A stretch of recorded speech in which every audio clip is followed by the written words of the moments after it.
कधीतरी उशिराने नमिताला झोप लागली. पहाटे नमिताला आपल्या रोजच्या वेळी जाग आली. बसल्या जागी झोपल्यामुळे नमिताचे पाय आखडले होते.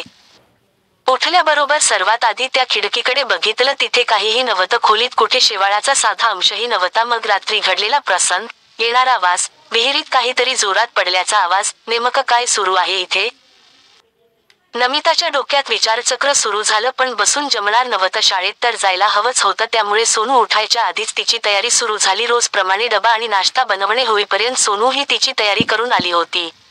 दोघी नाश्ता करत असताना दरवाजा वाजला. आपली कोणाशीही ओळख नसताना कोण असेल असा प्रश्न पडला. तिने जाऊन दरवाजा उघडला तर समोर एक कोकणी पद्धतीचे गुडघ्यापर्यंत धोतर आणि बंडी घातलेले 60-65 वर्षाचा आजोबा उभे होते. त्यांनी त्याला हात जोडून नमस्कार केला. नमितानेही नमस्कार केला. बाई, काही काम असलं तर सांगा. मानेनेच नकार देत नमिता म्हणाली, आजोबा अहो, आम्ही दोघीच असतो येथे, त्यामुळे फारसं काही काम नाही. पण जेव्हा कधी या बागेच काम असेल तेव्हा मी तुम्हाला बोलवेन. नाव काय तुमचं? माझं नाव नारबा. सगळे नरू बाबाच म्हणतात मला या गावात. मला एक सांगाल का, या घराच्या आजूबाजूला कुठे एखादी विहीर आहे का?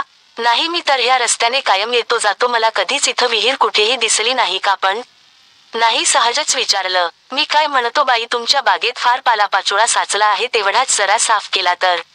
तुम्हाला जे योग्य वाटेल ते द्या. तिला तो माणूस गरजवंत वाटला. तिनेही हसून होकार दिला.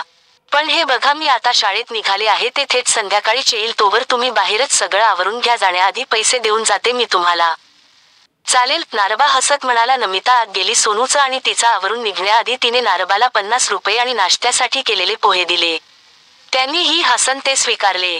नाहीसे झाले. कालप्रमाणे आजही रिमझिम पावसात भिजत मायलेकी घरी आल्या. संध्याकाळचा स्वयंपाक आणि जेवण होईपर्यंत नमिताला काहीही वाटलं नाही. अगदी सकाळी नाराबाला बाग स्वच्छ करायला सांगितली होती. ती कशी केली आहे ते बघावं हाही विचार तिच्या मनात आला नाही. पण जसा जसा बाहेर काळोख दाटून लागला तसतसे त्याच्या मनात विचारांची आणि भीतीची गर्दी होऊ लागली.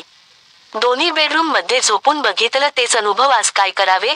ती विचारात पडली. तोच सोनू तिच्या मांडीवर डोकं टेकवतात म्हणाली, आई चल ना, खूप झोप येते. सकाळी पुन्हा लवकर उठावं लागतं बघ. तिने हलकेच मान हलवली आणि मन घट्ट करून पुन्हा पहिल्या बेडरूम मध्ये झोपायला गेली. बराच वेळ झोप लागेना म्हणून तिने एक पुस्तक वाचायला घेतलं. पण दिवसभराच्या दगदगीने तिला डुकला लागला आणि पुन्हा रात्री 2 ते 2:30च्या सुमारास तो विहिरीत काहीतरी खूप जोरात काहीतरी पडल्याचा आणि पाणीवर उडाल्याचा आवाज. ती दचकून जागी झाली. तिने आजूबाजूला बघितलं. खोलीत लावलेला तो जिरोचा बल्ब झिग-झिग करत होता. बाहेर अगदी वेगाने वारा वाहत होता. त्या वाऱ्यामुळे पलंगाच्या अगदी समोरची खिडकी जोरात उघडली गेली. नमिता खूप घाबरली. तिनं सर्व धीर एकवटून खिडकीच्या दिशेने चालायला सुरुवात केली.